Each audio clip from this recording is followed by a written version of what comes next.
가장 빠른 길은 선이요. 간화선, 화두선이다. 화두를 3일만 정신을 다 집중하고 해봐라. 지 마음, 본래 마음이 안 나타나는 어디 있느냐? 그거는 하나도 선이요, 열도 선이요, 천도 선이요, 선이었습니다. 그것만이 세계평화, 인류평등, 동체안락의 세계를 갈 수 있지 다른 방법 갖고는 안 된다.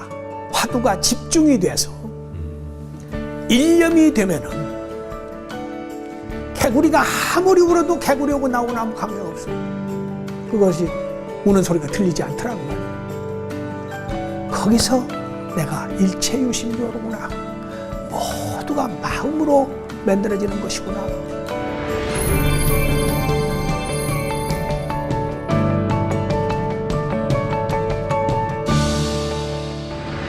선생님 안녕하십니까? 안녕하세요. 요즘 건강은 어떻습니까? 건강이요? 네. 건강 그냥 3세 때 밥은 꼭 찾아 먹어. 네. 모처럼 뵈니까 아주 건강해 보이십니다. 아니요. 80 넘으면 건강 네. 말할 거 없어요. 아, 그렇습니까? 네. 아무쪼록 건강하셔야죠. 고맙습니다. 네. BTN 개국 20주년 특별기획 뜰 앞에 잣나무 이 프로그램을 보고 계시는 우리 시청자들께 인사 말씀 좀 해주시겠습니까? 아, 예. 시청자 여러분, 오늘 이 산골 땡조승려가 뭐 이 말 저 말 몇 마디 하라고 해서 어쩔 수 없이 나왔습니다. 그러나 여러 어른들은 부처님의 가피로 항상 건강하시고 편안한 마음으로 편히들 사시기 바랍니다. 네, 고맙습니다. 청주 용화사 정묵당에서 미룡월탄 대종사와의 대담을 진행하고 있습니다. 용화사는 신라 선덕여왕 때 창건됐는데 우리 스님께서 중창을 하시면서 그야말로 도심 속에 열린 도량이 됐습니다. 또 청주의 중심 도량으로 자리 잡고 있는데 미륵불의 영험함이 깃든 사찰이다 이렇게 지금 널리 알려져 있거든요. 용화사 소개를 좀 해주시겠습니까? 아, 예. 원래 이 고려 때, 네. 2조 중엽 때까지만 해도 여기는 산회사, 생각사자, 괴로울려자, 네. 산회사라는 사명을 가지고 있었습니다. 네. 그런데 2조 말엽에 그 고종 황제의 민비가 돌아가고 네. 다음으로 원비가 네. 왕비 노릇을 하셨는데 하루아침에 그 어른 꿈에 네. 7 부처님이 날라오더랍니다. 7 부처님이 날라와가지고 우리가 청주목에 무심천변에 있는데 물난리가 나서 전부 사찰이 다 없어지고 우리 집을 잊어버렸습니다. 그러니 엄비께서 우리 집을 좀 하나 장만해 주십시오 하고 와서 새벽에 7 부처님이 날라와서 그 얘기를 하시더랍니다. 네. 그래서 하도 꿈이 생생해서 그 엄비의 그 시녀들을 보내서 그 청주목에 가서 한번 알아봐라. 아까 와 보니까 그 여기가 원래는 무심천이 그 정리가 안 됐을 때는 큰 비만 오면은 완전히 청주 시내가 물난리가 나는 곳이었답니다. 네. 예, 그래서 그 산회사라는 절이 싹만 없어지고 그만 내깔이 되어버렸는데 거기에 미륵부처님 칠불들이 전부 물속에 있고 큰 부처님 미륵부처님이 있는데 땅하고 연결되었는데 무릉둥이에서 낚시꾼들이 낚시를 하고 있더랍니다. 네. 그래서 그것을 그 엄비한테 보고를 해가지고 여기다가 용화사라고 하는 것을 전통 양식으로 옛날 모습으로 장엄하게 모셨답니다. 그러면서 미륵부처님이 계시기 때문에 산회사라는 이름을 용화사라는 이름으로 바꿔서 용화사라는 이름은 불가해야 한 100여 년 정도밖에 안 되는 그런 사찰입니다. 네. 이거 용화사가 있는 곳이 청주 도심인데도 불구하고 예. 와보니까 참 조용합니다. 아, 그렇습니까? 예. 좋게 보아주셔서 좋으시고, 네. 또요, 바로 이용화사 주변에 무심천이라고는 큰 그 내깔이 있어가지고, 무심천. 예. 거기가 이제 공간이 넓어서 예. 조금 여기가 공기도 조금 네. 덜 밀집하고, 그래서 네. 좋죠. 무심천도 상당히 불교적인 이름이네요. 마음이 없는 천이니까. 그래, 이제 뭐 제가 잊어버렸습니다만, 어느 스님이, 네. 그 돌을 닦다가, 네. 홍수가 났는데, 네. 그걸 모르고, 그 옆에서 죽어가고 이런 것도 모르고 오직 참선만 하고 있었답니다. 그래서 무심천이라고 그래요? 그런 얘기가 있습니다. 네. 스님께서 불가에 입문하신 지는 이제 60년이 지났습니다. 반세기를 훌쩍 넘어가지고 그야말로 감년에 이르는 부끄럽습니다. 그런 세월인데 부끄럽습니다. 어떻게 처음에 출가를 하게 되셨죠? 처음 출가요. 네. 제가 저 통교태적인 아주 이상론자입니다. 제가 중학교 다니고 고등학교 다닐 때 푸르다크 영웅전을 좋아했습니다. 네. 유럽의 영웅들, 또 한국의 영웅이라고 하는 분들, 강감찬, 을지문덕, 김유신, 이순신 이런 분들의 영웅전을 많이 보았습니다. 이제 그 중에도 김유신의 영웅전, 소년 김유신이라는 그 책이 있습니다. 네. 그때 이제 고등학교 2학년 때 그걸 제가 보았어요. 저도 통교태적으로 내가 국민학교를 6년을 다니고, 중학교, 고등학교를 지금 오늘 10년을 다니는데, 내가 이 졸업을 한다고 하더라도 면석이 하나도 제대로 못 살면 내가 이 세상에 사는 보람이 뭐 있겠느냐. 그래도 장부라면 김유신 같이 최소한도 삼국이라도 통일하는데 1등 공신이 돼야 하지 않겠느냐. 그래서 저도 저 전라북도에 가면은 마이산이 있습니다. 예. 진안에. 그래서 방학이면 가끔 제가 거기 가서 마이산을 좋아해서 갑니다. 근데 마이산은 숲속금산과 암속금산이 있습니다. 암속금산은 아무나 갈 수 있습니다. 근데 숲속금산은 국가에서도 막고, 거기 가면은 생명이 위험하다 해가지고 못 들어가게 합니다. 그런데 저는 좀 끼가 좀 있어가지고, 어차피 나도 이 세상을 살아가면 남아답게 좀 장부답게 살으려면은 내 힘 갖고는 안 되겠다. 김유신과 같이 나도 천지신명의 힘을 좀 얻어야 되겠다. 그래가지고 방학 때 거기를 올라갔습니다. 몰래.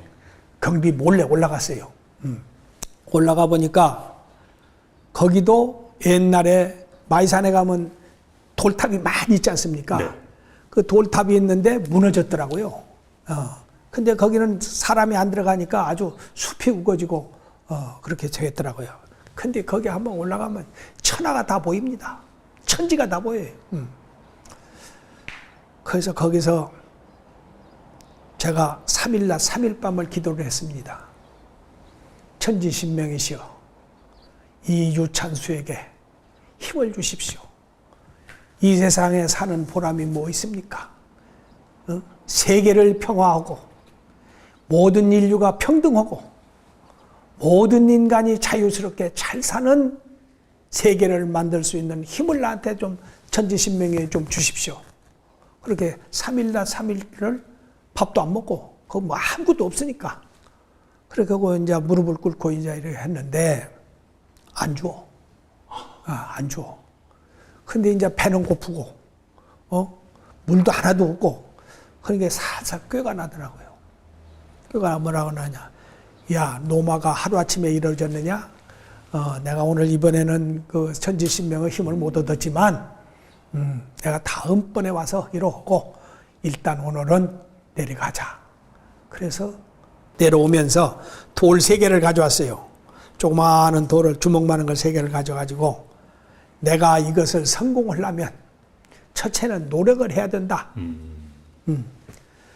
노력만 가지고 되느냐? 하다 보면 힘들으면 인내를 해야 된다. 네.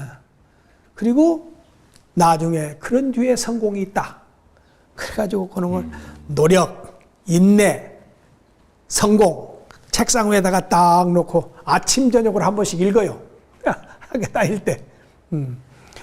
자 그래가지고 했는데 이제 졸업 때가 됐는데 이게 만족이 안 돼요.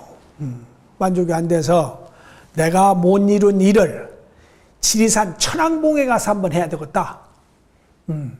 지리산 천왕봉에 가서 한번 이 기도를 해서 내가 좀 힘을 얻어야 되겠다. 인간의 지식, 이거 학교 다녀가고는 될 일이 아니다. 뭐 아무것도 뭐 잘 알지도 모르지만 천지신명의 힘을 얻어야 된다. 그래가지고 간 것이 어디로 갔냐면 고등학교 때 수학여행을 갔던데 화엄사로 갔죠. 지리산 화엄사로 가가지고 가자마자부터 비가 와요. 그래서 이제 거기서 하숙을 했는데 열흘이 돼도 비가 오고 보름이 돼도 비가 와요. 그 이제 지리산 그 화엄사에서 천왕봉까지 가려면은 노고단을 거쳐서 150리를 가야 됩니다. 근데 비가 오고 그러면은 갈 수가 없어요. 이제 그렇게 하고 이제 거기서 한 보름 동안 하는데 마침 4월 보름날 결제날이 돌아왔어요. 결제날이 돌아왔는데 그때 학생이 3명이 우리가 거기서 하숙을 했거든요. 그런데 그 월국이라고는 그 우리 사형님이 오늘은 결제날 우리 큰 스님이 법문을 하는 날이니까 그 법문을 한번 들러와라. 그래서 학생 셋이 가서 그 법문을 들었죠. 결제 법문을. 근데 스님께서 다 그 모습이 법상에 올라가시더니 첫 말이 하는 말씀이 이 세상 놈들이 다 산송장이다. 살기는 살았지만 다 죽은 놈들이다. 사형 선고 안 받은 놈이 어디 있느냐? 전부 사형 선고 받았다. 여기 학생들, 자네들이 공부를 해서 사형 판사가 되고 검사가 된다 하더라도 지도 모르는 놈이 뭘 앞으로 어떻게 할 것이냐? 이 세상 놈들이 전부 참 자기는 모르고 가짜 100년도 못 사는 이것을 나라고 하면서 여기다가 전 생명을 바치고 사는데 참 나는 누구냐? 일체가 유심존이라 모두가 다 마음이 주인이라. 나의 주인은 마음이요 이 우주의 주인도 마음이다. 그런데 이 자기 마음을 전부 모르고 사는 게 학생들, 자네들이 공부해도 자기도 모르는 놈이 판사 검사가 돼가지고 어떻게 국민을 너희들이 다스릴 것이냐. 인간이 누군지도 모르는 놈들이. 이 바람에 그만 일체가 유심조라. 모든 것이 다 마음으로 조작된다. 만들어진다. 여기에 제가 감명을 받았습니다. 네. 마음이라고는 이놈. 기쁘다고는 놈도 마음이요. 슬프다고는 놈도 마음이요. 좋다는 놈도 마음이요. 이놈이 어떻게 생겼나? 마음. 그때 이제 그런데 그 월국 스님이 그렇게 신성같이 보여서 네. 그래서 이제 승려가 되려고 청을 했던 것입니다. 그러셨군요.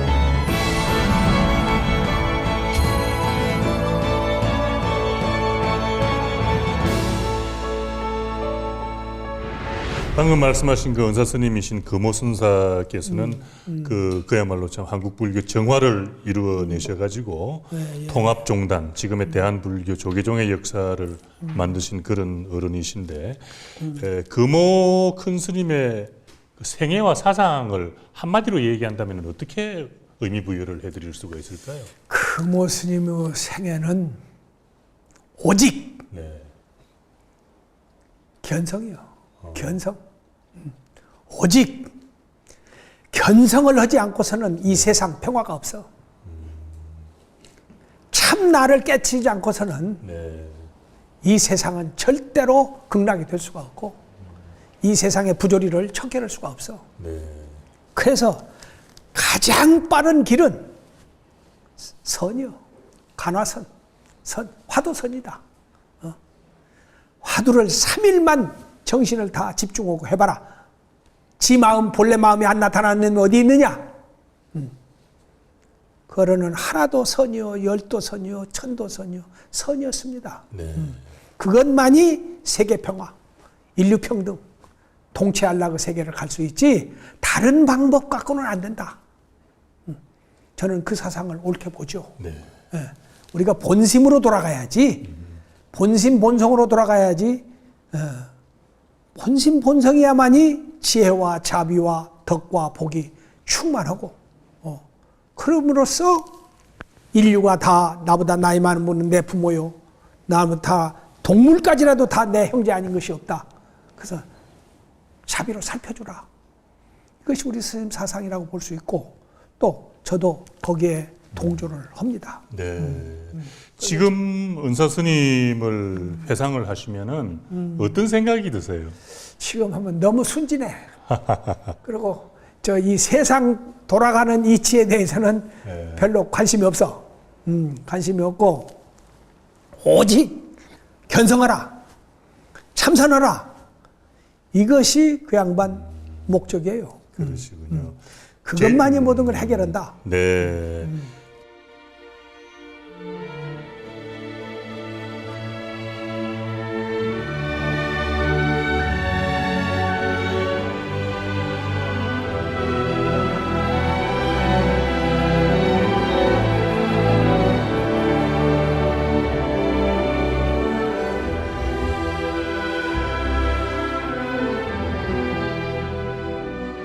이제 우리 스님이 화두를 하나 주었어요. 네. 화두. 우리 스님은 철저하게 마음 찾는 공부.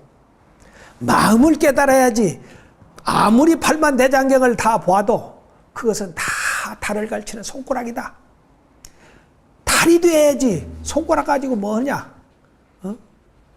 그 달을 찾는 가장 빠른 길은 바로 화두다.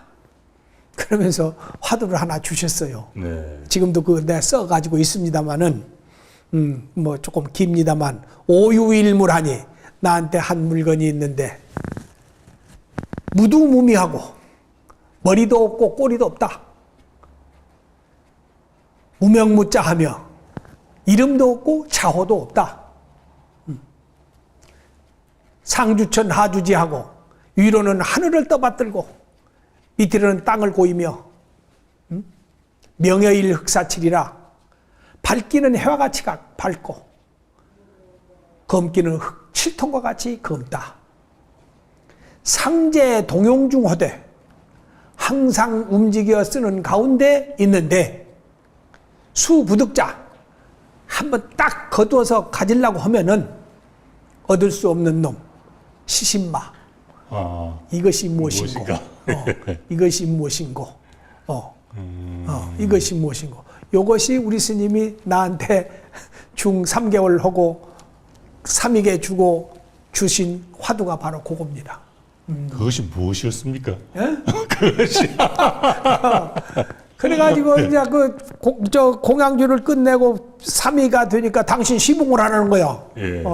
그래서 금정함에 가서 세 놈이 이제 그렇게 하는데 아침 3시에 일어나서 도량석하고 또 5시에 일어나서 밥 짓고 6시에 스님 드리고 공양 드리고 그 다음에는 이제 또 오전에 가서 두 짐 나무를 해와야 그 또 때니까 네. 나무를 해오고 그러고 와서 또 점심 지어서 맞이 올리고 스님 공양 드리고 오후 또 2시가 되면은 그놈을 또 아침에 해온 것을 톱으로 잘라서 빠개야 된단 말이야.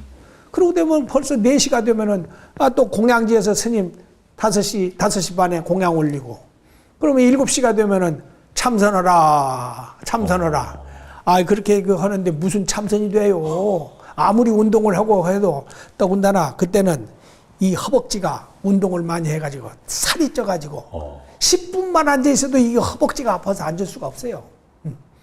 근데 스님이 그거 하라고 가끔 와서 저녁에 공부하라고 해놓고 가끔 와서 들여다 보거든요. 들여다 보면은 뭐 이거 졸고만 있으니까 야 이놈아 이래가지고 네가 무슨 도인데야 이 자식아 그러면서 또 발로 툭 한번 차시고 가. 정신 차려. 그렇게를 한 1년 반을 했습니다. 근데 나만 가만히 생각해 보니까 이건 노예도 아니고 이건 근데 우리 스님은 그렇게 활발하고 건강한 사람을 좋아해. 그래가지고 향단을 그렇게 좋아하셔. 속도 모르고 저는 죽는지도 모르고. 근데 어느 때 제가 저 지리산 실상사 네. 포암 스님이라고 큰 스님이 계셨어요. 우리 스님은 도반이신데 거기를 가자고 해서 제가 따라갔습니다.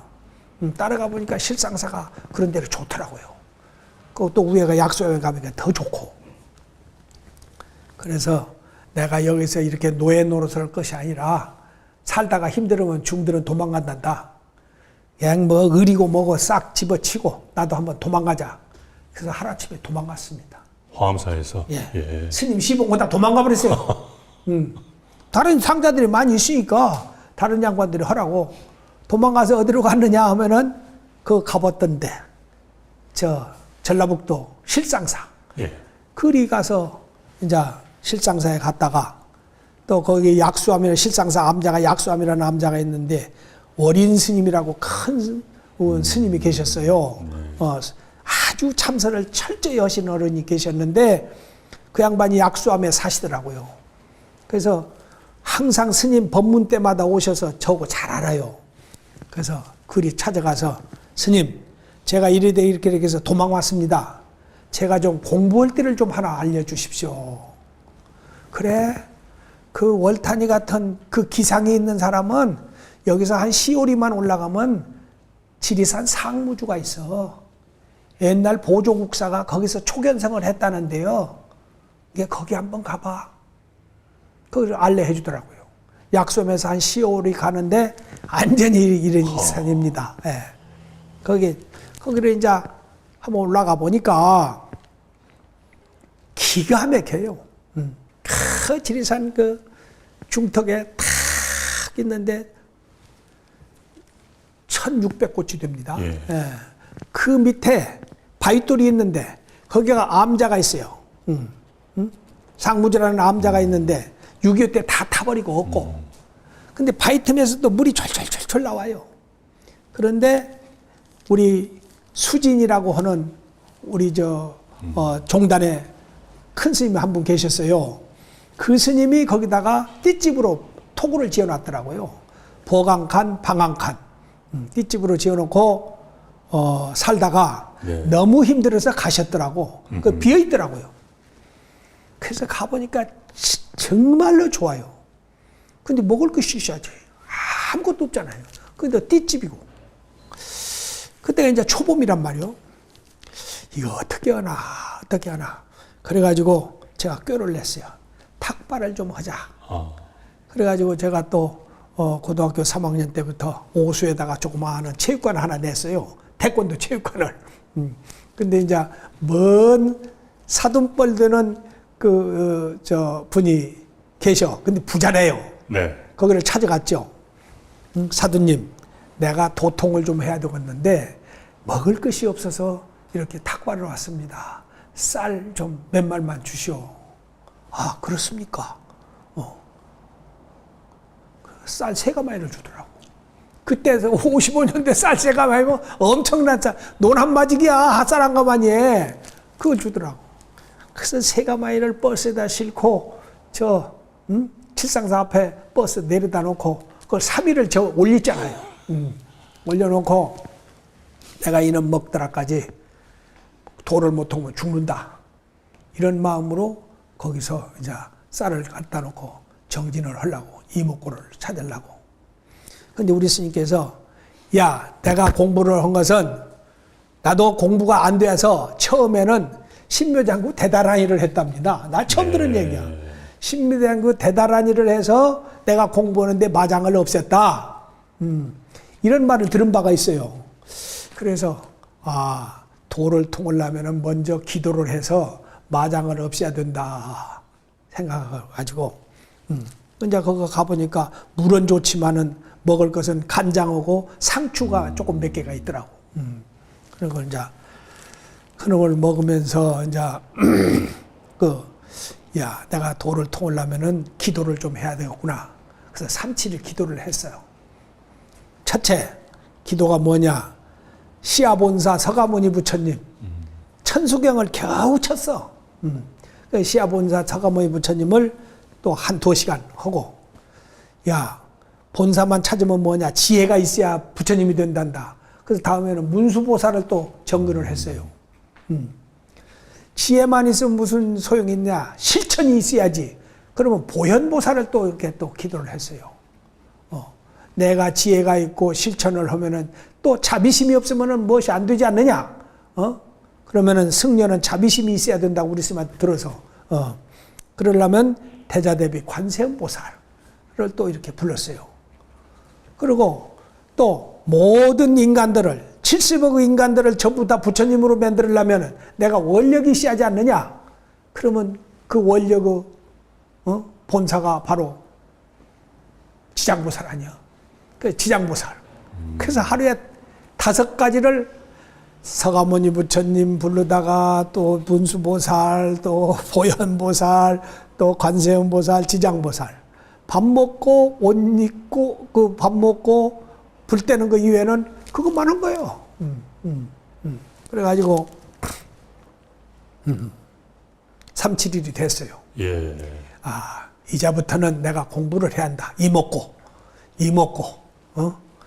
시신마 이 무엇가 이것이라고는 이놈 좋다 나쁘다 하는 놈 이놈 기쁘다 배고프다 하는 놈 이놈이 무엇고 이 무엇고 이렇게 해서 하는데 초봄이 돼가지고 이놈의 개구리들이 물줄기가 한 15m 돼요. 거기 물이 흘러가는데 거기서 청개구리들이 얼마나 울어대는지 화두 오고 있으면 화두는 없어지고 그 우는 소리만 들린단 말이야. 그래서 내가 나뭇대기를 작대기를 가지고 와서 막 그걸 허저거리 놓습니다. 놓으면은 잠깐 조금 괜찮아요. 당분간은 괜찮아. 근데 조금 있으면 또 울어. 이렇게 하기를 3번을 제가 느꼈습니다. 그래서 3번째 느낀 게 있어. 뭘 느꼈느냐? 내가 이 먹고 화두가 집중이 돼서 일념이 되면은 개구리가 아무리 울어도 개구리 오고 나오고 나면 관계가 없어. 그것이 우는 소리가 들리지 않더라고 말이야. 거기서 내가 일체유심조로구나. 모두가 마음으로 만들어지는 것이구나. 내 마음이 개구리에 대해서 그 우는 소리에 대해서 집념을 안 하니까 거기다가 시간 주니까 나오거나 아무 관계가 없구나. 일체유심조로구나. 그것을 내 나름대로 깨친 거예요. 예. 일체유심조. 예. 모두가 다 내가 이 세상을 만들었구나. 내가 없으면은 이 세상이 어디 있겠느냐. 모두가 내가 다 주인공이구나. 이렇게 이제 깨달아가지고 일체유심조.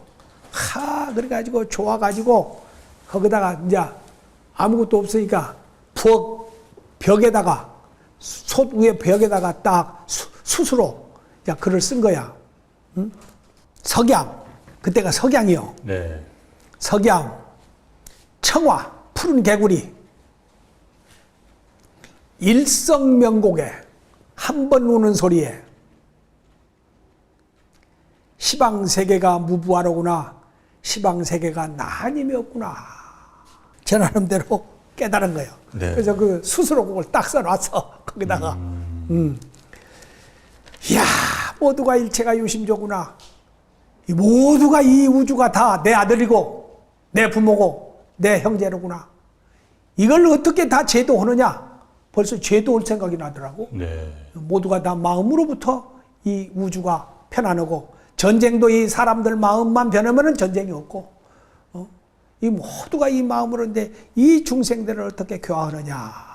그래가지고 불과 1개월도 못 돼서 1개월 한 20일 만에 이렇게 깨쳤단 말이야. 네. 근데 일체유심조라. 근데 내 일체유심조라 하면은 내가 다리가 안 아프라고 하면 다리가 안 아파야 하는데 다리가 아프단 말이야. 배가 안 고프라고 하면 배가 안 고파야 하는데 배가 고프더란 말이야. 이야, 일체유심조. 모두가 다 마음의 조작인데 이건 아니지 않느냐. 내가 이거 무슨 이론만 알지 실지가 내가 아니지 않느냐. 이건 가짜다. 이 생각이 딱 들더라고. 그래서 다시 정진을 시작합니다. 다시 정진을 하고 한 닷새 돌아다니다 그만두고 딱 하니 이제 다시 이 무엇고 이 마음이란 놈이 이놈이 무엇고 이 무엇고 이 무엇고 또 이제 정신이 안 나면은 오유일무라니 쌍주천 하주지하고 자 그렇게 또 읽는 거야. 다 하고 있는데 그렇게 해가지고 화두 삼매에 들었던 것 같아요. 화두의 삼매에 들었는데 3일 낮 3일 밤을 지나갔더라고요. 3일이 지나갔는지 2일이 지나갔는지 몰라. 화두 삼매에 들으면 배가 안 고픕니다. 오줌똥도 안 나옵니다. 전혀 그게 이제 우리 불교로 말하면 삼매인데 그때는 이 육체가 있니 없니 이런 생각도 없습니다. 거기서 그걸 탁 내가 경험해. 내 본분은 그거구나. 이야, 이거구나. 이것이 바로 내 본래 생명체구나. 이것이 바로 모든 84,000 고통에서 해탈되는 것이구나. 이렇게 이제 깨달았어. 예. 실제로 체험을 해봤어. 근데 이게 정말로 옳게 깨달았느냐? 한번 가서 점검을 받아보려고. 해인사 강원을 간 거야. 해인사 강원을 가서, 초심서부터 능엄경까지 그냥 그렇게 청강을 했어요. 그 청강을 해보니까,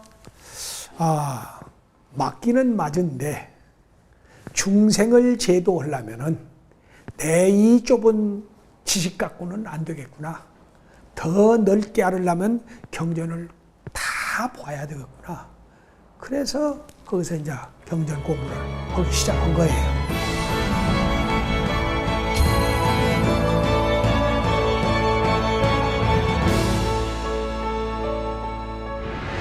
스님을 상징하는 수식어 중에 하나가 정화 육비구입니다. 그래서 스님께서는 한국 불교 정화 운동의 주역이기도 하신데 스승이신 금오선사께서도 한국 불교 정화를 위해서 앞장을 서셨거든요. 효봉, 동산, 청담, 월화 이런 어른들과 함께 이제 앞장을 서셨는데 당시 금오선사께서는 어떤 말씀을 하셨습니까? 이제 실질적으로 정화의 조직적이고 집단적인 정화의 발기자는 금오스님입니다. 네. 예. 이제 그 양반이 산악원 조실로 계셨고, 그런데 해방 10년이 돼도 수자들이 가서 살 데가 없어요. 네. 대체성들이 다 절을 차지하고 있으니까 살 데가 없는데, 그래서 수자들이 좀 불만을 많이 해서 자기들도 조금 그 대처 스님들도 양심이 있었는지 교무회를 모아가지고 네. 그 뭐 범어사에서 했단 말이 있습니다. 전국 교무회, 그때는 총무원이 아니고 교무원입니다. 네. 대체성 시대에는 교무원이에요. 그래가지고 이제 이 본사 주지들이 범어사인가 모여가지고 이대로 가서는 안 되고 수자들이 공부할 자리를 좀 우리가 배려를 하지 않으면은 불교가 내분이 일어날 것 같다. 그러니까 그렇게 한번 해보자 해서 18개 사찰을 수자들한테 주기로 결의를 했습니다. 아, 예. 예. 그런데 그것이 언제냐면은 1952년 3년도에 이제 그런 회의를 했는데 1년이 지나가도 그것이 되지를 않아요. 되지를 않는데 1954년도 6월 1일 날 네. 이 대통령이 네. 우리 수자들을 불렀어요. 5명을 불러서 제가 스님한테 듣기로는 정금호, 최원허, 김보경, 윤월아, 그 김저금 뭐 이런 걸로 우리 스님한테 듣기는 그렇게 적었습니다만은 그래가지고 이 대통령이 독립운동을 하다가 외경한테 쫓겨서 간 데가 어디냐면은 삼각산 문수암이랍니다. 문수암에 갔는데 그 문수암 스님이 연루되면은 다 형무소 가는데 잘 숨겨주고 공양을 잘 대접해줘서 또 뭐 듣는 말에 오면은 이승만 박사 부모님들이 문수암에서 기도를 해서 이승만 그 대통령이 탄생했다는 그런 설도 있습니다. 네. 그런데 거기 가서 대통령이 돼서 거기를 한번 갔답니다. 네. 그 은혜를 갚을까 하고 가보니까 애기 우는 소리가 나고 그 빨랫줄에는 애들 기저귀가 널려 있더라는 거죠. 그래서 옛날에 스님은 어디 가셨느냐? 이미 돌아가셨습니다. 근데 왜 이 절에서 이렇게 애기 우는 소리가 나고 저 애들 기저귀가 빨랫줄에 있느냐? 아유, 저희들은 부끄럽게도 일본 정치 때 장가를 가라고 해서 장가를 가다 보니까 이렇게 됐습니다. 그래서 그 이승만 대통령이 하하, 일본 놈들이 임진왜란 때 승려들한테 당하더니 승려들의 정신을 폐기하기 위해서, 폐지시키기 위해서, 정신 고고한 정신을 없애기 위해서 대처성 제도를 만들었구나. 이렇게 생각을 했답니다. 그리고 그 다음에 또 그 양반이 산책을 좋아하신대요. 경국사를 갔는데 거기는 가보니까 아주 정원도 잘 해놓고 사찰이 깨끗하고 옛날 어렸을 때 사찰 간 그 숭고함이 있더라는 거예요. 근데 그 주지가 누구냐면 김보경이라고는 스님이었습니다. 예. 근데 독신성이었습니다. 그런데 그 김보경 스님이 아니 너는 장가를 안 갔느냐? 당신은 아이고 저희들은 장가를 안 갔습니다. 아 장가를 안 가면 이렇게 되는구나 해가지고 거기서 보경 스님이 우리 한국 불교가 일제불교 때문에 대체성화되어서 이렇게 완전히 1600년의 불교가 망해버렸습니다. 이걸 좀 바로 잡아주십시오. 그 보경이라는 스님이 얘기를 그 대통령한테 신청을 한 것 같습니다. 그래서 그 5명을 불러놓고 내가 그러한 것을 당했다. 내가 도와줄 테니까 당신들이 고유불교, 전통불교로 다시 만들어봐라. 이렇게 이 대통령이 말씀을 하셨답니다. 그리고 이 대통령이 1954년도 그 5월경에 사찰 토지는 다 돌려주라고 그랬잖아요. 네. 그렇게 그 애정이 있은 분입니다. 네, 네. 예, 애정이 있은 분이에요. 사찰에 애정이 있은 분이에요. 비록 기독교인이라고 하지만은 애정이 있으셔가지고 그렇게 이제 하면서 그래서 그때 수자들이 한 7, 8명, 10여 명 선악원에 있었답니다. 그런데 1954년도 6월 24일 날, 6월 21일 날 전국 교무회를 한 거예요. 대체성들이. 그렇군요. 교무회를 해서 18개 사찰을 주자. 그러면 앞으로 우리 수자들하고 싸움이 붙겠다. 18개 사찰을 주자고 그렇게 논의를 했답니다. 그래가지고 우리 그 수자 스님들이 거기 이제 11명이 가서 방청을 했답니다.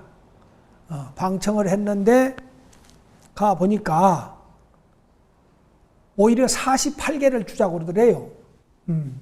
그때 이제 전국 수자 대표자대회 발기위원회를 거기서 조직을 했습니다. 24일 날. 네. 1954년도 6월 24일 날 발기대회를 해가지고 발기위원회를 해가지고 위원장이 전금우가 됐고 부위원장이 김저금이라고 선악원을 그 양반이 한의사 출신이에요. 선악원이 먹고 살 길이 없는데 한의사 출신이라 거기서 의사 노릇을 해가지고 선악원 수자들을 먹이 살린 분입니다. 김저금이라고 하는 스님이 저 김천 직지사 출신인데 네. 그런 어른이고 그래서 우리 스님이 발기위원장이 되고 김저금 스님이 말하자면은 부위원장이 돼서 발기위원회를 만들어 가지고 전국 수자 대표자 대회를 54년도 8월 24일 날 합니다. 네. 그래 가지고 이걸 하려면 어떻게 해야 되겠느냐? 그래도 하동산 스님, 이효봉 스님, 이청담이가 와야 된다. 이제 수자들이 그렇게 논의를 해가지고 분담을 해가지고 하동산 스님은 저 욕지도라고 하는 데서 토굴 생활을 하시고 계시고 이효봉 스님은 통영 용화사에 계시고 이청담 스님은 그 문수사 진주 문수사에 계시는 스님들을 모셔오기로 해가지고 그때 이제 그 심부름하는 분들이 민도광, 문정령, 홍근 스님이라고 그 서암 스님, 네, 종정도 네, 신분, 네. 송서암, 아이고 다 잊어버려 오래돼서 그러한 수자 스님들이 스님을 존경하면서 금오 스님을 존경하면서 따라다니는 수자들이 7, 8명 있었는데 그 사람들이 전부 고승들을 분당을 받아가지고 가서 와가지고 그래서 그 전해가지고 1954년 8월 24일 날 수자 대표자 대회를 합니다. 그러면서 이승만 대통령이 담화를 네. 유시를 합니다. 유시, 예. 대처성은 속인으로 돌아가거라. 네. 한국 고유 전통 불교를 살려라. 이렇게 제1차 담화를 합니다. 그것이 힘이 돼가지고 뭉쳐가지고 그날 모인 것이 64명이 모였답니다. 네. 예, 64명이 모여서 거기서 결의를 해가지고 바로 거기를 쳐들어갔어요. 태고산을 쳐들어갔어요. 그 양반들이. 근데 이 태고산은 이미 먹을 것이 없고 그러니까 몇 사람만 있고 텅텅 비어 있는 거야. 그러니까 수자들이 가서 그냥 살면서 또 대통령이 유시를 하고 이러니까 그 힘을 가지고 거기서 살게 된 거예요. 그래가지고 이제 서로 문교부를 통해서 화합을 해서 어떻게라도 한국 전통 불교를 살려라고 하는 그런 문교부 장관의 뜻을 받아가지고 그때 문교부 장관이 이성근 씨랍니다. 네. 예. 그래가지고 이제 그때부터 집단적으로 해가지고 대처 비구 간에 서로 합의를 정화를 해야 되고 합의를 하기로 했습니다.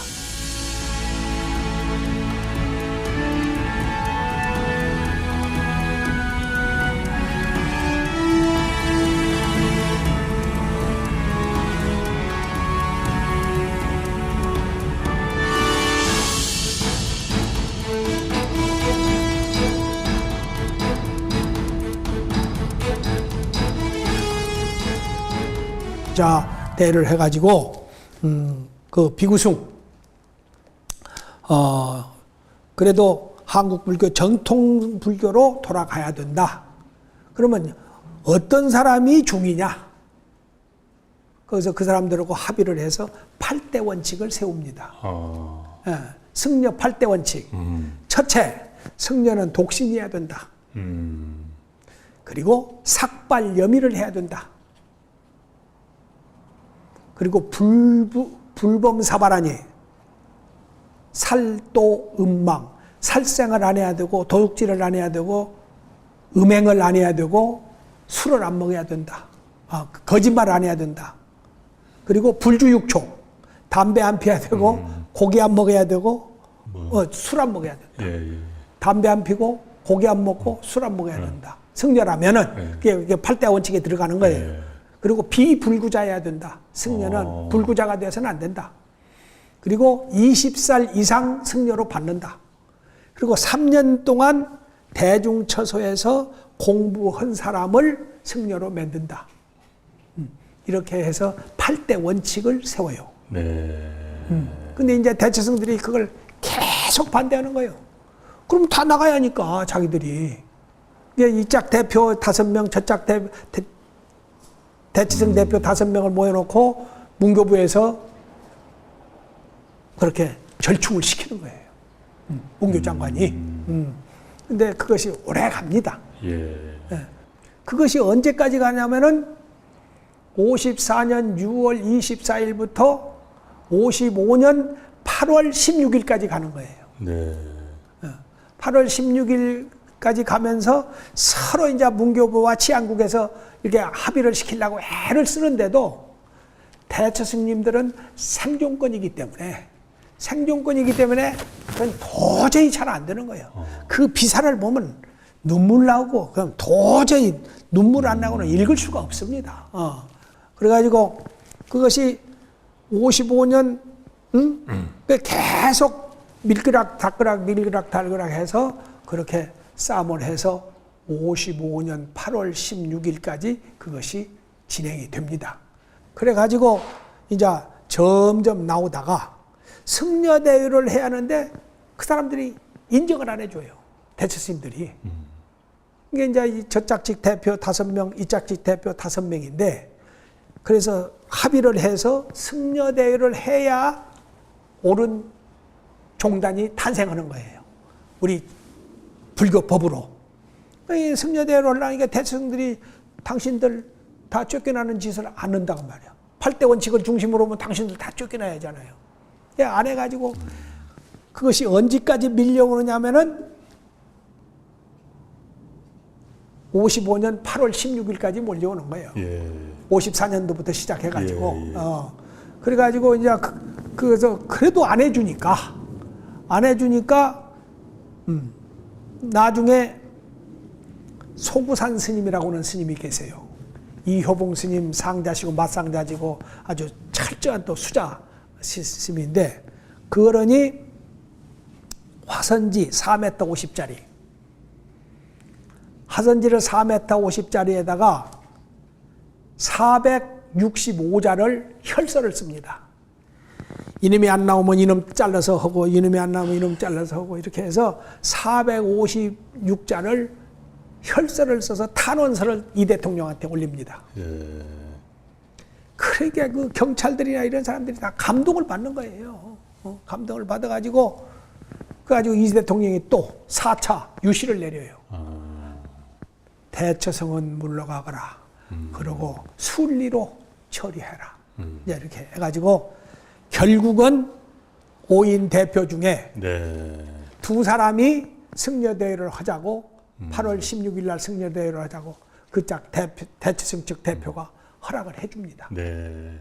그래가지고 7대 3으로 승려대회가 합법적으로 됩니다. 그래서 정화가 끝나죠. 그래요. 그런데 대처 스님들이 재판을 걸어옵니다. 재판을 걸어와가지고 이것은 강압에 의해서 한 것이고 우리들의 본의가 아니다. 가지고 초심에서는 우리가 집니다. 그 사람들은 진의가 아니었다. 이건 억지였다. 국가의 치안국이나 문교부에서 대통령이 독선으로 했다. 해가지고 우리가 집니다. 또 고등법원에서는 우리가 이깁니다. 그렇게 나오기를 55년부터 60년도까지 재판을 걸어서 나오는 겁니다. 나오는데 60년도에 4.19가 터지죠? 그렇죠. 근데 대법원에 이제 상고가 되어 있습니다. 그런데 그때 이제 4.19가 터지니까 이것은 이 대통령이 독선에 의해서 했고 독주에 의해서 했고 그러니까 대법원에서 우리가 지게 됩니다. 지게 되니까 전국 승려대회를 다시 부릅니다. 다른 방법이 없으니까. 그래서 그때 나는 하인사 학인이었습니다. 학인인데 60년 11월 24일 날 재판이 우리가 집니다. 그래서 이건 도저히 막을 길이 없으니까 이것은 2차돈 성사와 같이 순교가 아니고서는 안 된다. 아주 전국 승려대회를 해가지고 한 700명이 조계사에 와 있었습니다. 근데 이제 나는 해인사 학인으로서 이제 11월 달이니까 해인사는 소장농을 주면은 간평을 다니거든요. 잘된 질은 쌀 2가마니 받고 1가마니 받고 이제 강사 스님 모시고 간평을 하고 왔는데 영암 스님이라고 하는 스님이 자운 스님이라고 하는 큰 스님이 거기 주지고 영암 스님이라고 하는 스님이 거기 총무였어요. 그 양반이 날 부르더니 관평 오고 늦게 왔는데 옳단 스님 정화하면은 정금옥 사찰 평화 만드는 데는 6월탄 지금 종단이 대법원에서 진다고 소문이 나가지고 전국 승려대회를 했으니까 여기 강원 대표로 해인사 강원 대표로 자네가 좀 가주시게. 그래가지고 차비도 좀 많이 얻어가지고 갔어요. 갔는데 벌써 19일 날부터 해가지고 700~800명이 와 있더라고. 근데 저는 21일 날 갔거든요. 늦게 갔어요. 이틀. 근데 이제 이 모두가 이제 그 법당에서 기도하고 있는데 젊은 수자들을 모아놓고 한 200명 모아놓고 이 그 순교할 사람을 만들기 위해서 청담 스님, 모든 그 뭐 숭산 스님, 모든 말 잘하는 스님들이 살살 지금 젊은이들을 지금 부추기고 있더라고. 그런데 저도 가서 딱 듣는데 원담 스님이라고 있어요. 수덕사 네. 방장 스님 오시던 네, 원담 스님이라고 있는데 그 양반이 키도 적고 그러지만 아주 그 지혜가 높고 화엄사 주지도 없고 그런 어른이거든요. 그 어른이 강의를 딱 하더라고요. 강의를 하는데 뭘 강의를 하냐면 고려 대각국사가 개성에서 저 2차돈 성사, 경주 2차돈 성사 무덤을 가서 쓴 시가 하나 있어요. 네. 그 시가 뭐냐 하면은, 내 지금도 안 잊어버려요. 천리 남내 문사인, 천리를 남쪽으로 내려가서 사인벼슬을 했잖아요. 2차돈이가. 네. 사인을 문병했다고 말이에요. 문안했다고 말이에요. 천리 남내 문사인, 청사는 첩첩 기경춘가. 청사는 그동안에 몇 번이나 첩첩한 몇 번이나 세월을 보냈는가. 약봉말세 난행법 하면 만약 내가 네. 말세에 이 불법이 혼란을 만날 것 같으면 아역력은 불석신하리라. 나도 당신과 같이 몸을 아끼지 않고 순교하리라 하는 그 시를 우리 개성으로 탁 하는데 아이고 너무나 감명 깊더라고. 너무나 감명 깊어요. 이야 눈물이 쏙 나오더라고. 그러다가 이제 이건 도저히 이미 대법원에서 결정이 난 사항이고 그러니까 이것은 다른 방법이 없다.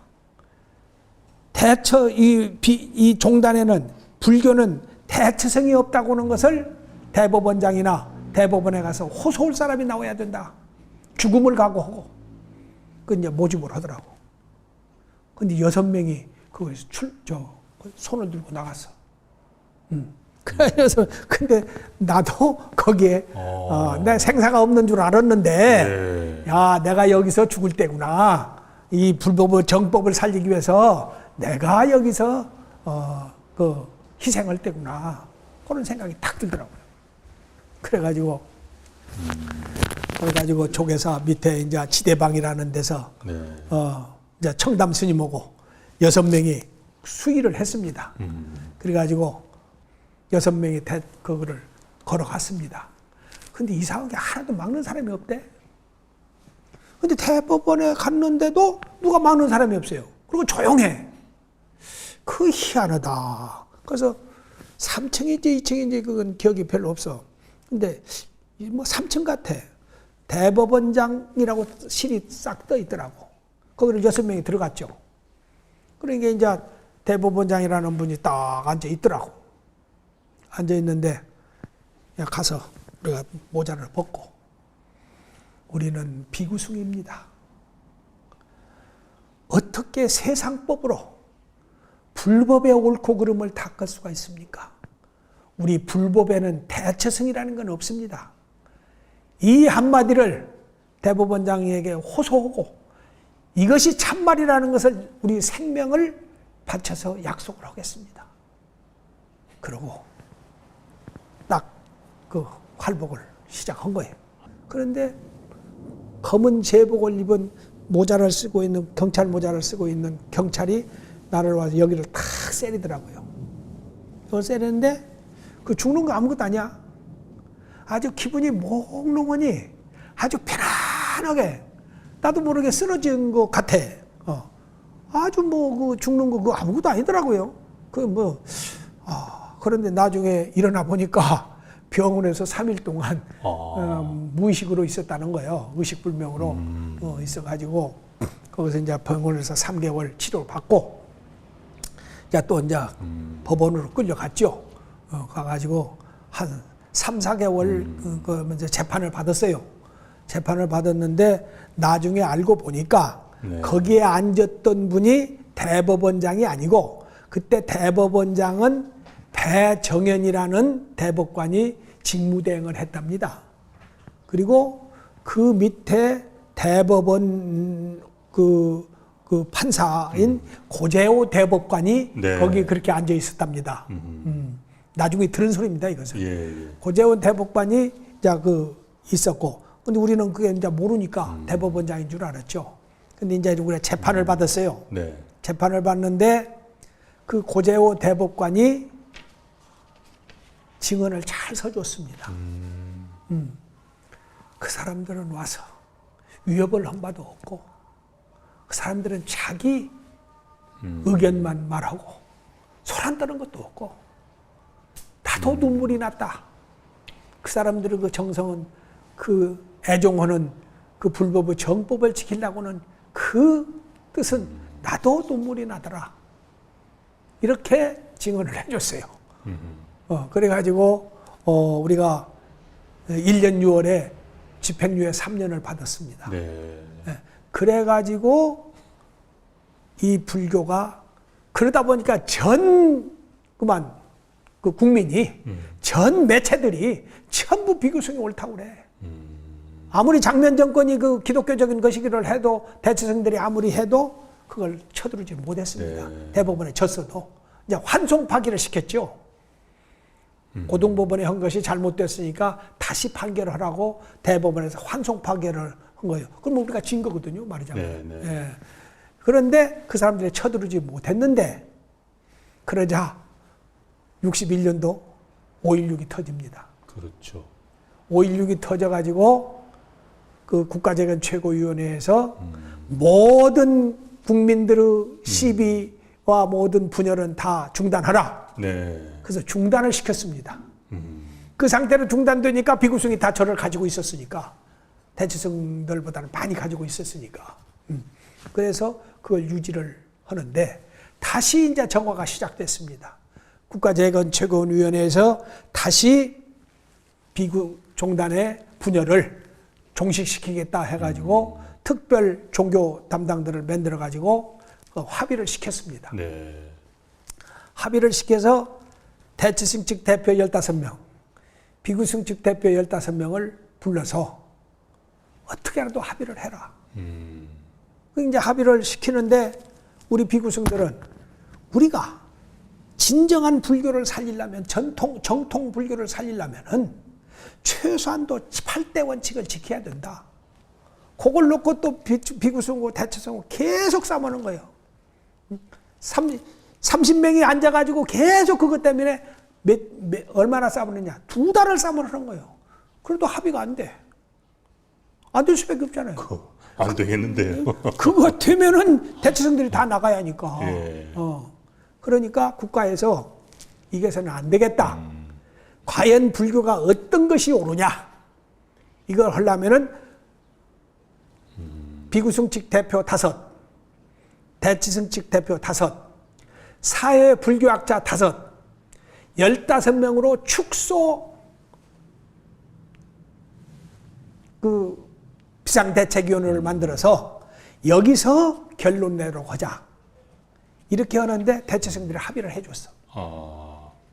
그게 그분들의 큰 실수였지. 합의를 했단 말이야. 합의를 해서 딱 하니까 적어도 승려는 8대 원칙을 지켜야 된다. 10대 5로 가결이 되어버렸어. 그 학자들이 전부 비구승 편을 들어버렸단 말이에요. 예. 그러다 보니까 통합종단이 된 거예요. 예. 이게 이제 대체성들은 나가고 만약에 승려 생활을 할 사람은 이혼을 하고 와라. 그리고 최소한도 3년 이상 수행을 한 뒤에 승권을 준다. 이렇게 이제 해서 합의를 보았습니다. 네. 뭐 약간 뭐 강제성도 있고 그래서 예. 이제 합의를 봐서 거기서 이제 통합종단을 만듭니다. 비구대처 통합종단. 네, 네. 통합종단이 만들어서 종정스님은 상징적 불교 상징적 종정스님은 제일 높은 어른은 비구승 측에서 그래서 그분을 이효봉스님을 통합종단 초대 종정입니다. 그리고 총무원장은 대치승 측 대표 임석진 씨를 대치승 총무원장으로 한다. 총무부장은 비구승 측 대표 통도사에 계시는 윤어라 스님을 총무부장으로 한다. 그리고 교무부장은 저 수원에 사는 그 이남채 대치승 대표 일본 대학도 다니고 훌륭하신 어른입니다. 양반을 교무부장으로 한다. 그리고 재무부장, 사회부장은 대치승으로 있다가 우리한테 귀향한 사람, 쌍계사 주지를 했던 윤기원이라는 스님, 그리고 신륵사 주지를 했던 최원정이라는 스님, 이분들은 우리한테 기화를 했어요. 다 이혼을 하고 비구승 측에 기화를 해서 벌써 우리 식구가 된 사람들이에요. 그렇게 해서 이제 했는데, 그래서 이제 통합종단에서 조계사를 운영하고 있었습니다. 그런데 임석진 스님하고 총무원장하고 교무부장은 양복을 입고 와. 그래요? 그리고 머리를 기르고 와. 그러니까 윤화라 총무부장 스님이 아니 8대 원칙을 지켜야지. 그래도 삭발을 하고 승복을 입고 여기서 상주에서 우리와 같이 수행을 하셔야지. 출퇴근을 하면은 옳지 않지 않습니까? 이렇게 하기를 3개월을 해.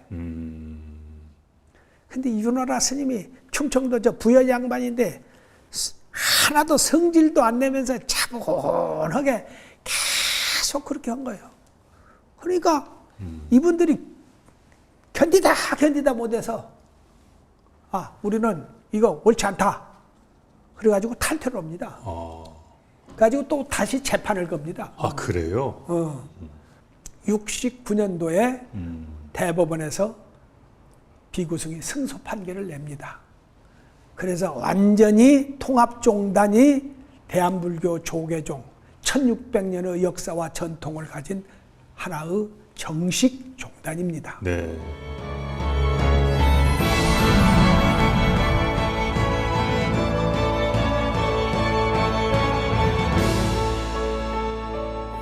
스님께서는 통합종단 최초로 종단의 종비생으로 선발이 돼서 그렇습니다. 동국대학교에 입학을 하셨는데 종비생이라는 게 어떤 거죠? 예, 종비생은 어떻게 해서 종비생이 탄생됐느냐 네. 하면요, 우리가 대처 스님들하고 동대 운영권을 놓고 재판을 했습니다. 재판을 한 지가 적어도 한 10년 됐었어요. 네. 그런데 1963년도에 우리가 말하자면 운영권이 조계종에 있다고 이겼습니다. 이겨가지고 우리가 운영하고 있는데 저쪽에서 재판을 걸어왔었는데 운영권을 놓고 우리가 재판을 이겨가지고 63년도 이겨가지고 한 7월 달에 이겼습니다. 7월 달에 이겨가지고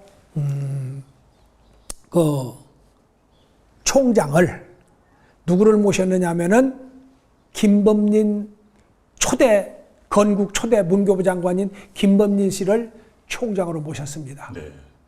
그렇게 모셔놓으니까 춤을 추시는 거예요. 내가 부처님 밥을 먹고 범어사에서 중이 되어가지고 승려가 되어가지고 마구니 노릇만 했는데 나를 다시 동국대학에다가 총장으로 이렇게 임명해 주니 내 인생은 라스트 꼬리를 그 부처님한테 죄진 것을 다 다 갚는 그런 삶을 살겠다 하고 그렇게 춤을 추시더랍니다. 그러면서 하시는 말씀이 대처 스님 가지고는 한국 불교는 발전이 없습니다. 그러나 지금 현재 비구승들의 의식구조와 비구승들의 지식 가지고는 또한 한국 불교가 발전이 없습니다. 이러면서 이사장하고 상무이사하고 사무처장을 그 양반이 꼬신 거예요.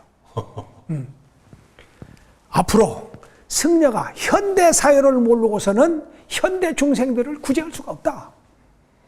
그러려면 승려가 합리적인 교육을 받아야 된다. 그러려면 스님들을 좀비생으로 내가 기숙사도 지어줄 것이고 학비도 다 대줄 것이고 그러니까 좀비생을 모집합시다. 이렇게 권을 하신 거예요. 네. 네, 권을 하신 거예요. 그런데 마침 그때가 11월 달인가 되는데 11월 달이구나. 제가 오대산에 살 때입니다. 네. 오대산 상원사 선방에 입승으로 이제 17명이 사는데 19명이 사는데 입승 노릇하고 사는데 이종욱 씨라고는 오대산을 많이 운영하셨던 어른 그리고 대치성의 아주 신볼이라고 볼 수 있는 어른 그 어른의 조카라든가 동생이라든가 이재은이라는 스님이 계셨어요. 대치성이었어요. 그런데 월정사를 재판을 걸어가지고 고등법원에서 그 양반이 이겼어요.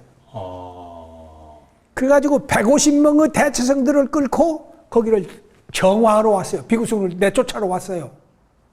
그런데 우리는 상원사에서 선방에 그렇게 15명이 살았고, 19명이 살았고, 오대사는 먹을 것이 없으니까 불가야 승려는 한 7, 8명, 그리고 신도들 한 7, 8명, 한 20여 명이 살고 있는데, 150명이 와서 그 뒷달리를 데리고 와서 내놓으라고 하니까 감당할 길이 없어. 예. 그래서 반대를 집행을 해버렸습니다.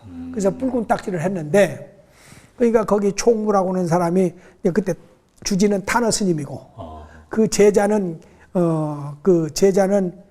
김희찬 스님이라고 탄어 스님 맞상자고, 총무는 지도 스님이라고 하는 스님인데, 그 선방에 왔어요.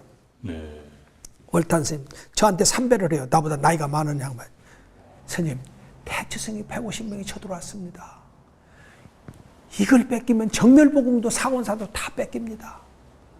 그러니까 스님, 그때 또 어떤 때면 용맹정진을 3일째 하는 거예요. 나벌파리를 향해서 용맹정진을 3일째 하던 날이야. 그런데 용맹정진을 밑에 가서 하자는 거야. 그래요? 그래서 이제 우리가 또 뭐 정화하면 뭐 자다가도 일어나는 저니까 그러니까 내려갔죠. 근데 도저히 중과부적으로 그걸 막을 길이 없어.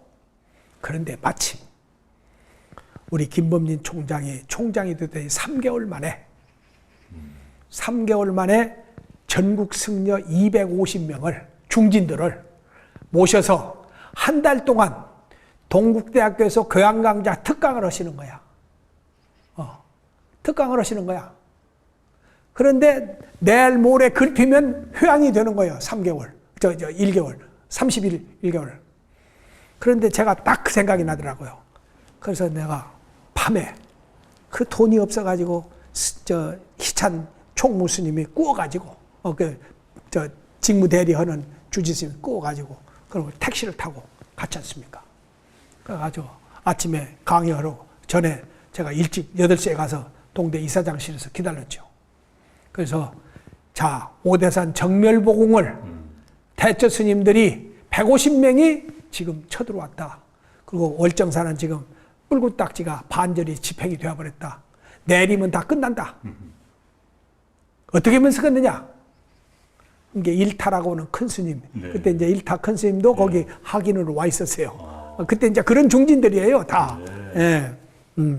그래서 일타 스님께서, 월탄 스님, 내일 모레면 끝나니까, 끝나고 가자고, 가서 지키자고, 그러신다고요. 아유, 내일이면 다 집행되게 생겼는데, 그거 안 되잖아요. 그때 스님들을 교육하는데 교무국장, 뒷바라지를 하는 분이 교무국장인데, 총무의 교무국장인데, 김혜정이라고는 우리 사형이었어요. 네. 우리 사형님이 예. 김혜정이라고 있잖아요. 예, 알아요. 법주사 예, 계셨죠. 예. 오래 계셨죠. 네. 총무장도 장관하시고. 네. 야, 그 양반이 그 월탄 스님 말이 맞는 것 같습니다. 우리 스님 제자들은 정화라면 그냥 앞장서니까. 또 이제 송월주 스님도 그때 그 학인으로 와 있었어요. 그 월탄 스님이 맞는 것 같습니다.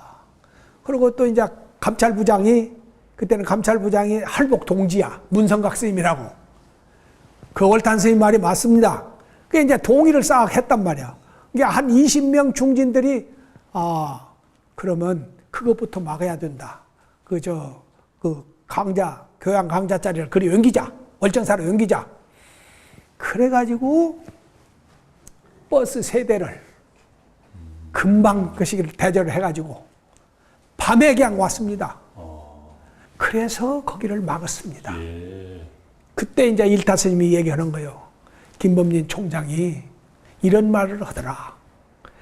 당신은 중학교 3학년 중퇴래. 그래서 대학 못 간 것이 한이었대. 그래서 김범진 총장이 대처성은 이 종단을 맡길 수 없다. 그러나 비구승이 이렇게 사회를 모르고 무식해가지고는 또 이 불교를 지킬 수 없다. 그러니 종비생을 만들 테니까 스님들이 오라고 한다. 다 기숙사도 지어주고, 다 학비도 다 대줄 테니까 오라고 하는데 우리 어떻게 하면 되겠느냐? 그래서 거기로 결의를 했어요. 21명을 뽑았어요. 가기로. 94년도 2월 달에 가기로. 그래가지고 그거 들어갔어. 네. 그래서 종비생이 21명이 들어갔고, 그래서 불교과가 21명. 예. 그때 이제 인도 철학과도 처음 생겼습니다. 그랬죠. 예. 64년도 처음 생겼거든. 인도 철학과에 15명. 이렇게 해서 종비생이 생기게 된 것입니다. 그렇군요. 그래가지고. 일기생이시라고요? 그렇죠. 일기생이죠. 네. 그러니까 대학 다니다가 또 고등학교 나온 지가 20년도 더 되는데 그거 시험 보라고 하더라고요. 또 시험을 보라고 그래. 네. 근데 시험 보라는데 나는 내가 20년이 넘는데 뭘 내가 시험을 봐가지고 되겠네. 백진에도 아무 상관없어. 그냥 오보반 스님이 백진에도 아무 상관없게 내라고. 그래서 이제 나중에 시험지를 딱 보니까 아는 것이 많아요. 그래서 썼는데 내가 몇 등으로 합격한 줄 알아? 22등으로 합격을 했더라고. 이야, 월탄 스님이 무슨, 완전히 와일드맨인 줄만 알았더니. 예. 공부도 잘하신다고. 공부도 잘한다고 깜짝 놀라더라고. 예. 그래서 내가 그 250명 들어오는데 내가 22등으로 합격했습니다. 그런데 학교를 다니는데 아무 재미가 없어. 1학년까지 아무 재미가 없어. 학부로 들어가신 거죠? 그렇죠. 학부죠. 불교학과 학부지. 네네. 아무 재미가 없어. 그리고 강의하는 거 대가 다 아는 거고. 아이고, 나 그만두겠다. 그러니까 옆에 놈들이 하는 소리가, 저 수자들이 하는 소리가, 월탄이가 무슨 학교를 다니겠어. 곧 그만둘 거야. 그러더라고요. 예. 근데 하다가 또 그만두면 또 우습게 되더라고. 그래서 2학년 때부터 공부를 하기 시작했습니다. 네. 그런데 보니까 불교는 참선도 중요하고 다 중요하지만은 불자는 반드시 사성제, 팔정도, 12연기를 확실히 알아야 됩니다. 사성제 12연기를 모르면은 불교인이라고 볼 수가 없습니다. 그래서 지금 오늘날 제가 약간 그래도 이론적으로 이렇게 불교 교리적으로 이해가 큰 어긋남이 없는 것은 불교 생명은 진리는 사성제입니다. 네. 그리고 12연기입니다. 네. 이걸 바탕으로 해서 사성제가 어째서 고냐? 그 원인은 어디서 왔느냐? 근본으로 돌아가니까 멸이더라. 어떻게 되더라? 그렇게 가려면 어떻게 가야 하느냐? 팔정도를 닦아야 된다. 네. 12연기는 왜? 네 본래 부처님 마음을 네가 잊어버려서 그렇다. 무명. 거기서부터 생겨난 거 아닙니까? 이것을 뿌리로 해서 불교를 논리적으로 하고 참선도 그것을 헌바탕에서 해야 나중에 그 사람이 이론적으로 중생들을 이해시키는데 네. 큰 도움이 된다는 걸 네. 저는 알고 있습니다. 네. 그래서 반드시 아무리 선생이라도 사성제, 팔정도, 12연기 근본 불교를 네. 아는 바탕 위에서 참선도 해야 되고 네.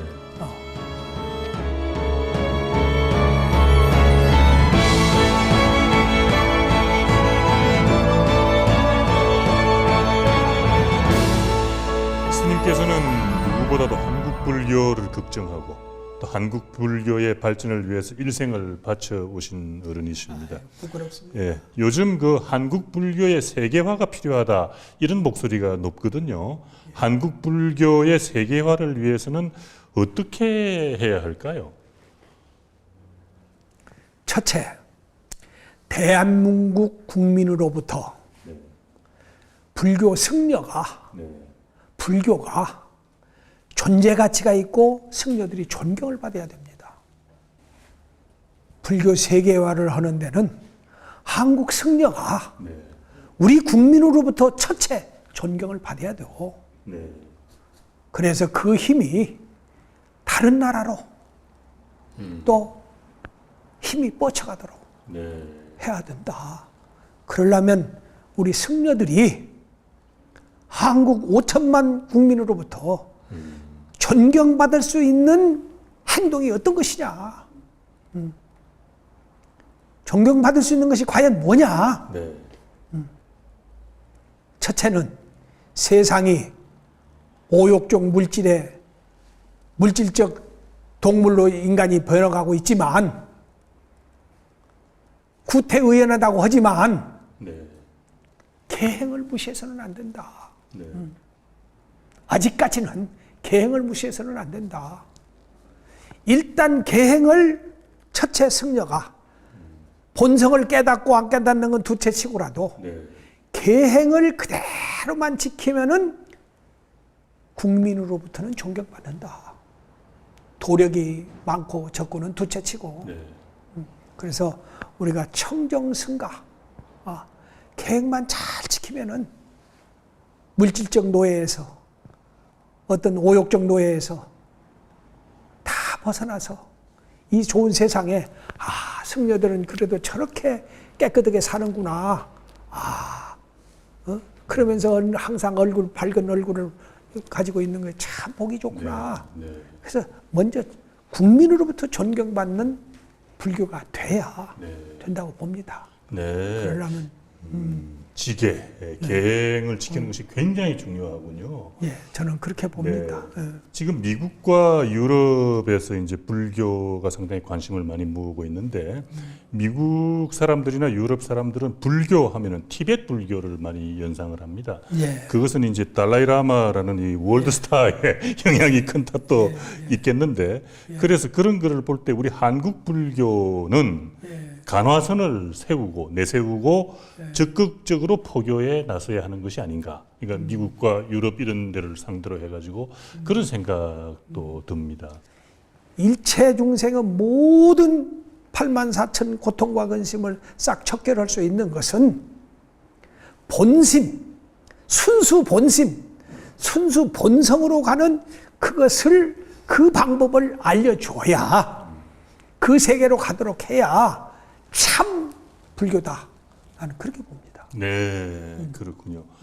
바로 그 순수 본성, 본질 그것이 가장 중요하군요. 그렇지.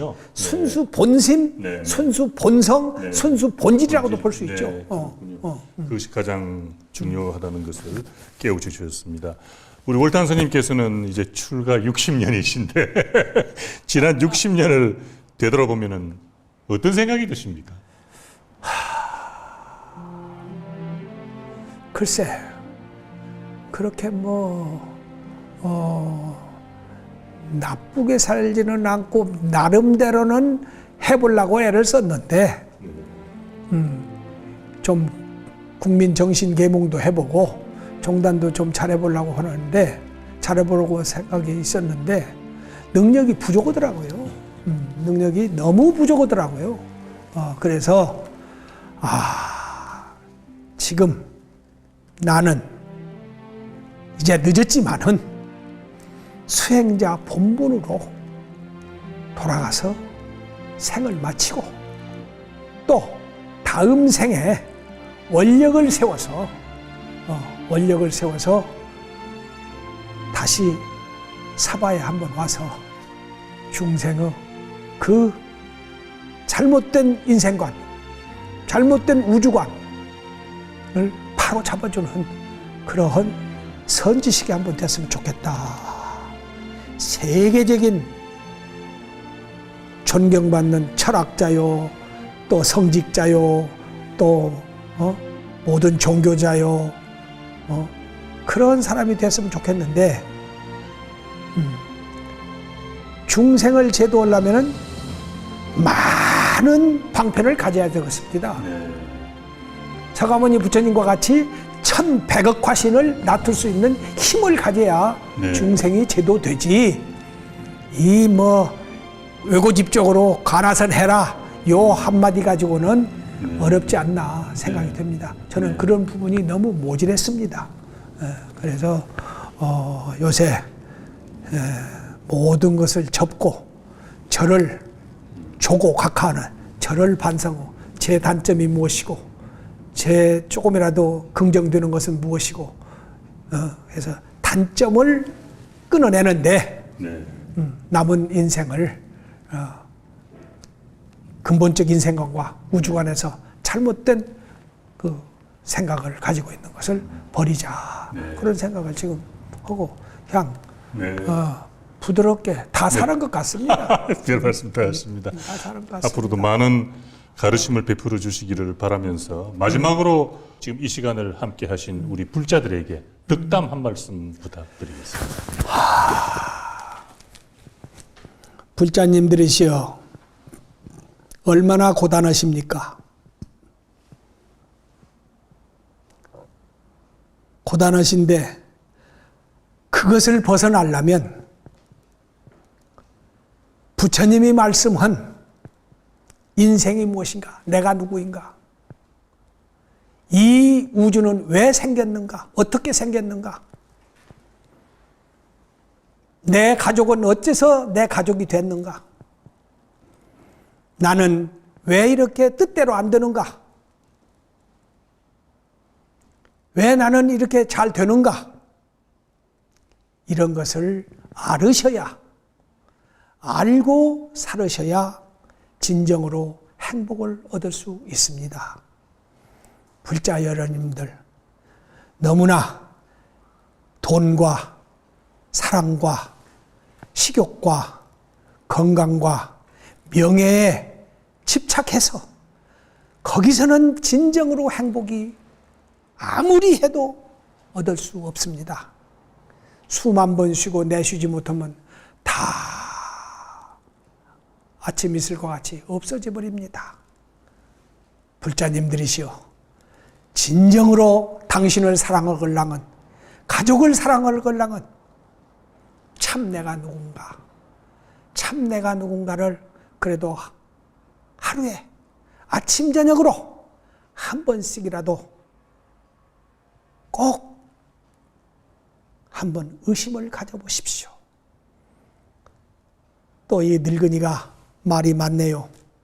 불자라면 반드시 아침에 일어나서 세수하시고 30분 동안, 적어도 30분이나 40분 동안 금강경을 읽으시든지 천수경을 읽으시든지 아미타경을 읽으시고 내가 오늘 이렇게 살고 싶습니다. 제불보살님들이셔 이렇게 살고 싶습니다. 도와주십시오.